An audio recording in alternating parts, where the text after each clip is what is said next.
The alchemical process and these latent forces in you that you call these stones, the stones or the hidden stones, those alchemical process, it works like a Rubik's Cube in your mind. The more and more you think, the more and more these things line up.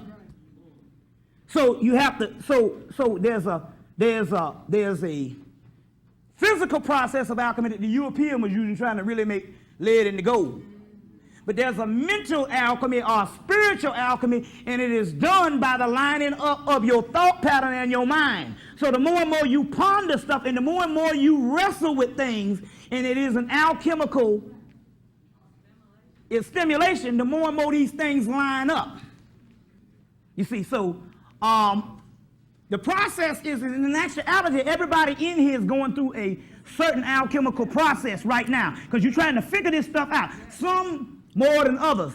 The first level of the alchemical process is, number one, man know thyself based on man know thy history, and know that the man is the oppressor. That's the first level. Then the other one is man truly know thyself, is to know the soul. You see what I'm saying?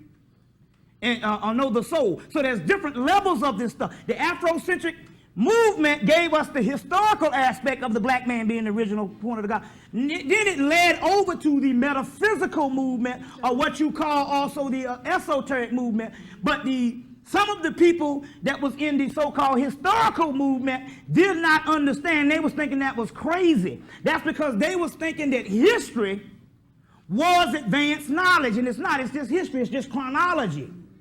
But we talked about the mysteries. And so we was thinking that the mysteries was George G.M. James. Well, that's a fragment that came out of the mysteries and stuff based on the several, liberal arts and all that stuff.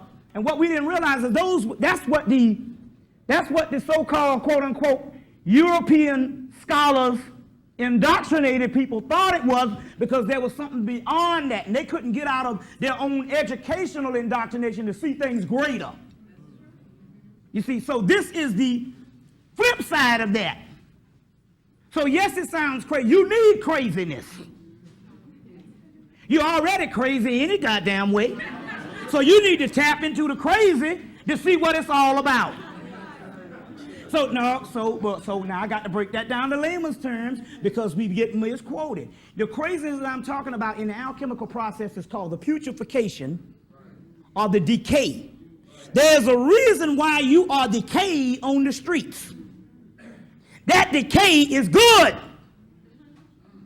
But I'm not talking no crazy man shit. I'm talking scholarship. I'm talking alchemy. That decay is good when you decay to the least common denominator. That is the only aspect that can be raised up.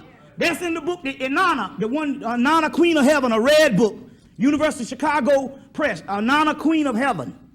And in there, Inanna makes a fall, and in the fall, she's falling to the lowest level of her being. She got to take off she has to take off all the jewelry. She has to take off all of the trappings, because she's a royal person. Until she gets down to the least common denominator naked, then she dies.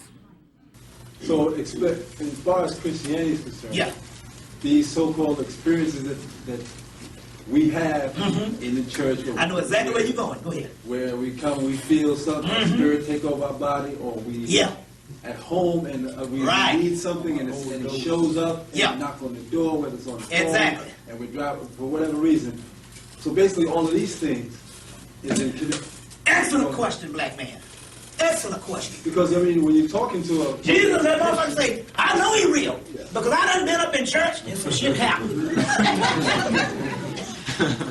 What has happened is this: the subconscious mind produces what it believes to be real. If I took you as a child and taught you that Mickey Mouse was the savior, it would produce the same reaction. See, the mystery here is the entity that you are focused on. It taps into the archetype of the collective unconsciousness. And that particular entity, be it Buddha, be it the Mahdi, be it Muhammad, be it Jesus, it has the same effect in whatever religion you're in. The Muslim might say they have the same effect. The Buddhists might say they have the same effect. So they say, I know that Jesus is real because I have the effect. No, what has happened is you have focused on a deity as a model to tap into the archetype of the collective unconsciousness, and the reaction of the subconscious mind kicks in, and you have these spiritual experiences. You can have the spiritual experiences through any medium. You see what I'm saying? Whether it be the god Mithra, whether it be the god Horus. And originally that's what these gods were for. The image was for you to tap into the deepest core of your being. It's just that the ancients later on explained that to you. You just keep thinking it's the people. You just thinking it's Jesus. So some people say, "Wait, hold on, brother, now, hold on now. You saying there ain't no Jesus, but I was on crack cocaine,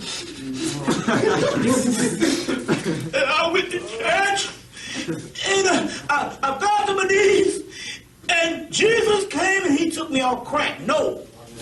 Jesus was the only vessel of spiritual connection that you knew in your life. You didn't know of anyone. So you believed so hard till it tapped into the deepest part of the subconscious mind, and it produced the substance of healing. The same person said, "Wait a minute, man. I was on crack, and I found the Buddha. And Buddha healed me." Yes, Buddha did heal you. That is the entity, that is the focus that you focus on, that tapped into the healing mechanism, because ye are gods. You just needed something in your subconscious mind to trigger the healing force. So, this is the great mystery. The fact of the matter is, if somebody taught you that Little Richard was the same motherfucker that you was going to be up in the church, "Oh, man, I was on crack cocaine, and Little Richard came with that goddamn makeup on, and that shiny ass hair, and that bouffant, and I was healed." Same thing. You tapped into the subconscious mind and say heaven is within. You see? We're right in the middle of this thing. You know what I'm saying? We're right in the middle of it, but we focus on someplace about what our children gonna do. You understand what I'm saying? That is the cancer right there. That kills you by thinking of your children's offspring. First of all, 98% of you all can't dictate what your children. I don't care if you're the best planner. You can't dictate whether your child gonna be locked up 20 years from now. If we had 20 years from now. So you just need to just even stop worrying about that. You understand what I'm saying? Because none of that is promised. But that is the key. That is the key, how they can keep incarnation going on, and they can knock out people. You ever saw people that were so alive and then they have children and they die? Everything is focused on the doggone child, and that stuff is not promised. The future is always now.